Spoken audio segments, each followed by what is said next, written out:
விஷ்ணு விஷால், சூரி கூட்டணி வெண்ணிலா கபடி குழு முதல் பல படங்களில் இணைந்து நடித்துள்ளனர். ஆனால் விஷ்ணு விஷாலின் அப்பா நிலம் வாங்கி தருவதாக 2.7 கோடி ரூபாய் மோசடி செய்துவிட்டதாக சூரி குற்றம் சாட்டியிருந்தார். மேலும் இது பற்றி காவல்துறையிலும் புகார் கொடுத்திருந்த நிலையில் தற்போது இந்த பஞ்சாயத்து முடிவுக்கு வந்ததாக விஷ்ணு விஷால் மனம் திறந்திருக்கிறார். அதில் சமீபத்தில் நானும் நண்பர் சூரியும் சந்தித்து பிரச்சனை பற்றி பேசி சரி செய்து கொண்டோம். இந்த பிரச்சனை பெரிதான போதே எங்கள் இருவரையும் நேரில் சந்தித்து பேசும்படி எனக்கு நெருக்கமானவர்கள் கூறினர். ஆனால் அப்போது இருந்த விரக்தியில் அது எதுவும் முடியாமல் போய்விட்டது. பின்னர் நெருங்கி பேசும்போதுதான் எனக்கும் சூரிக்கும் சில விஷயங்கள் புரிந்தன.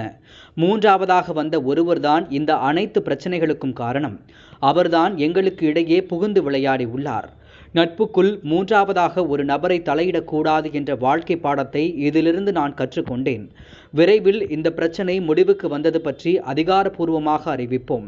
அதேபோல் மீண்டும் நானும் சூரியும் இணைந்து நடிப்போம் என விஷ்ணு விஷால் கூறியிருக்கிறார்.